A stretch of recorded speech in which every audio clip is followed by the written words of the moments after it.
ऐसा काम करेगी उसी पर उसका आगे का राजनीतिक करियर डिपेंड करेगा। और जहाँ तक आप लोकसभा की बात कर रहे हैं, लोकसभा इस पूरे देश का आम चुनाव होगा। कांग्रेस पार्टी ने इस देश के अंदर बहुत काम किया है। चुनाव आएगा पता लग जाएगा। ठीक है, चुनाव आएगा पता लग जाएगा। बीजेपी से आनंद साहू जी, आनंद जी, अब बीजेपी के लिए स्थिति बड़ी विकट है, हालांकि मौका बहुत बड़ा है और आप लोगों को तो ऐसा लग रहा होगा कि नरेंद्र मोदी की लहर बहेगी और सब कुछ उसमें उड़ा ले जाएगी। नरेंद्र मोदी फॉर पीएम नाम का कैंपेन भी आप लॉन्च कर रहे हैं, लेकिन आपके सामने चुनौतियां हैं। इस मौके को फायदा कैसे आप उठाएंगे? इस मौके का आम आदमी पार्टी एक नए प्लेयर के तौर पर मैदान में है, आप इन तमाम चुनौतियों का सामना कैसे करेंगे? सबसे पहले यहाँ मैं 3 चीजें कहना चाहूंगा।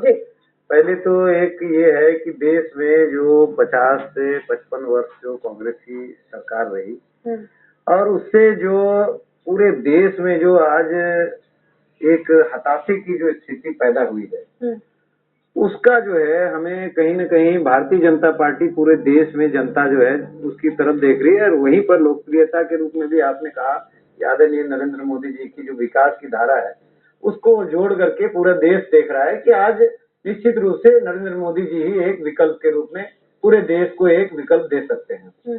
दूसरा मैं यहाँ कहना चाहूंगा, जिस प्रकार से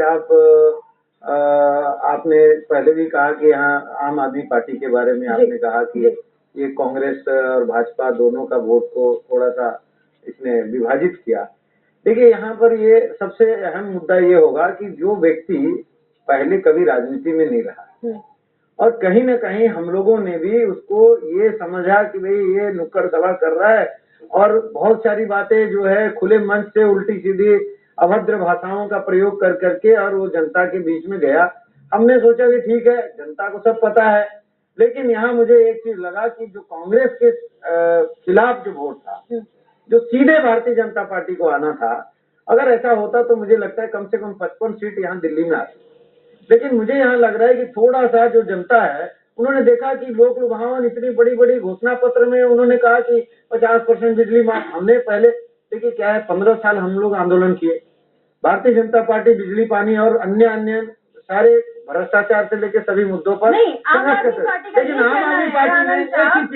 पार्टी का कोई नुमाइंदा यहाँ पर नहीं है। मैं बता दूं आपको कि आम आदमी पार्टी का ये कहना है कि दशकों से विपक्ष की भूमिका कोई नहीं निभा रहा है, इसलिए वो लोग उतरे विपक्ष की भूमिका निभाने के लिए और उस रूप में जनता ने उन्हें स्वीकार किया। देखिए, जनता को ज्यादा दिन गुमराह नहीं कर सकते। सबसे पहले इन्होंने कहा कि बिजली 50% कम कर देंगे, पानी 700 लीटर, आप 700 लीटर पानी आप देंगे, एक व्यवहारिक अगर ये 100 लीटर पानी रोज देंगे कैसे, तो ये कैसे थे जहाँ दिल्ली के वहाँ पानी का पाइप नहीं, पानी नहीं, बातें किए गए हैं आनंद साहब, हम उस पर बात करने नहीं बैठे हैं। दिल्ली के अंदर जो बातें अरविंद केजरीवाल ने किए हैं वो पूरे होंगे नहीं होंगे पता चल जाएगा। अरविंद केजरीवाल 28 तारीख को शपथ लेंगे, उसके बाद पता चल जाएगा। पूरे देश भर में क्या आप आम आदमी पार्टी को चुनौती मानते हैं?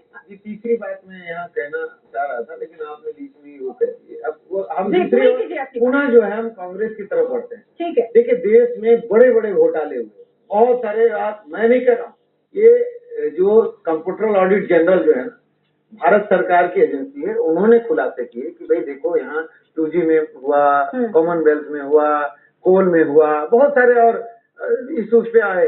पर मैं यहाँ ये कहना चाहता हूँ इन सारे विषय को भी अगर छोड़ दें तो अंतर्राष्ट्रीय जगत में जिस प्रकार की छवि भारत की थी पहले आदरणीय अटल बिहारी वाजपेयी जी के टाइम में, और आज वो इतनी हताशा हुई है, भारत देश की जनता जो है बिल्कुल हताशे की तरफ बढ़ गई है।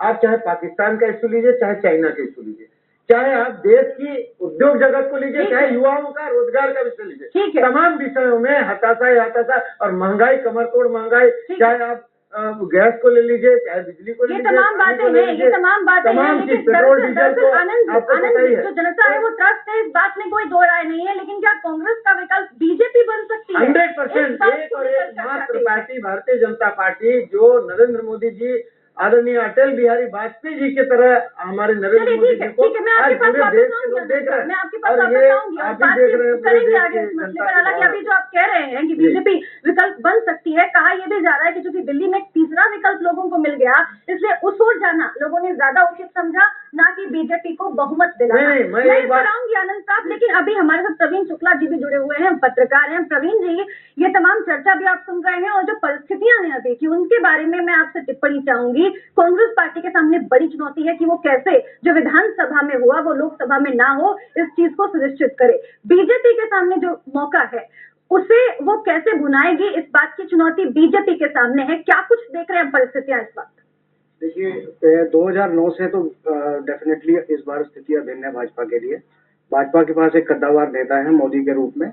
मोदी जो है संगठन ने भी उनको समर्थन अब पूर्णतः दे दिया है और लगातार रैलियां कर रहे हैं। 150-200 रैलियां का प्रोग्राम है उनका अभी चुनाव से पहले तक। तो मोदी की लहर छाने वाली है देश में, इसमें कोई दो राय नहीं है, मगर वो वोटों तक आएगी वो कह पाना मुश्किल है थोड़ा भी। और जहां तक कांग्रेस का विषय है, कांग्रेस में अभी भी जो शीर्ष नेतृत्व है, जो राहुल गांधी जी हैं, वो आज भी जो कहते हैं विजन और शोशाबाजी जिसे कहते हैं, उसमें अभी भी तारतम्य बैठ नहीं पाया है। कुछ विजन, जैसे राजीव गांधी जी विजन लाए थे देश में कंप्यूटरीकरण और पंचायती राज सिस्टम और 2-3 चीजें ऐसी थी। ऐसा कोई विजन राहुल गांधी जी के पास नहीं दिखता। गवर्नेंस का भी कोई खास एक्सपीरियंस नहीं है।